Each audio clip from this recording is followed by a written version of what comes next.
अस्सलाम वालेकुम नाजरीन, डेली कुदरत के साथ मैं हुआ ताकाकड़। आपने यकीनन अंगूर और किशमिश बहुत खाया होगा। आप भी सोच रहे होंगे कि किशमिश कैसे बनाया जाता है।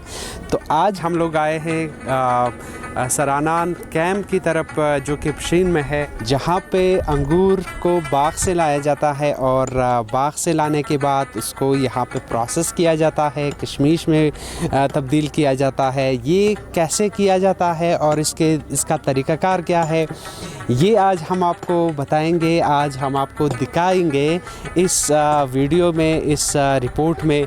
तो हमारे साथ रहिए।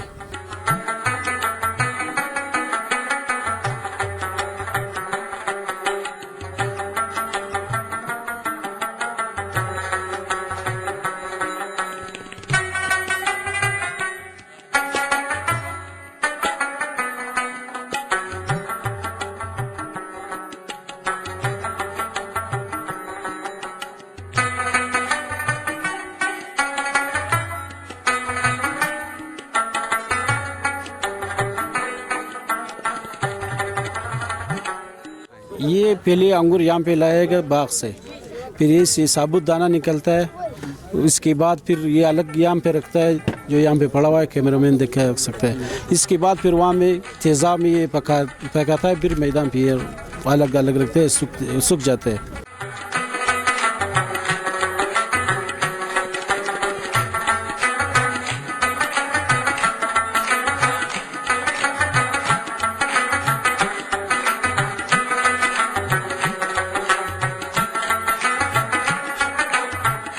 دا بازار کې چې دومره زیات کشمش دا خرڅیږي، دا هم په دې طریقه جوړي که هغه بله طریقه؟ یو خو کشمش دی، یو دا یته انګور دی. هغه کشمش نه دی، یو خو کشمش انګور دی، دا یو انګور دی. دې کې څه فرق دی؟ دا فضا کې فرق دا خو ډبل پوست، هغه نازک، هغه فسایت وکړي، دا لمر ته وکړي. دا چې خپله دوا نه وي، بیا نه و چې انګور تک تور راځي. ورته وایي چې تیر کال سیلاب راغلی و، بیا بارانونه وسوه. دا چې باران وسي پر دا میدانو باندې تاسې دغه کوي، د انګور وچوي. دا چې باران وسي، باران پر وسي، د 100 روپۍ شی په 2000 روپۍ بیا نه خرڅېږي. ستاسې تر اوسه دونې غټ تاوان شوی دی؟ تقریبا 4 کاله کم اندازه یو نیم کیلو پرې خرڅ 15 منابع شو واخلې.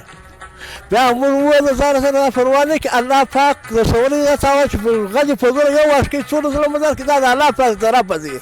خدای مهربان، الله پاک پر کار خیر وس راکړي. په دې کې دا راته وایي دا ستاسې سره دومره ډېر زیات مزدوران کار کوي، دې ته څو روپۍ ورکوئ؟ او دا که چېرې ستاسې تاوان وسي بیا هم دوی ته روپۍ ورکوئ؟ هو د مثال هر کله چې باچهي دي، د مزدوري نه دي. که سود کوي، که فقر کوي، ورکوي به. که شش کال نه کوي، پر کال به ورکوي. ډېرې زیاته مننه زموږ سره د خبرو کولو.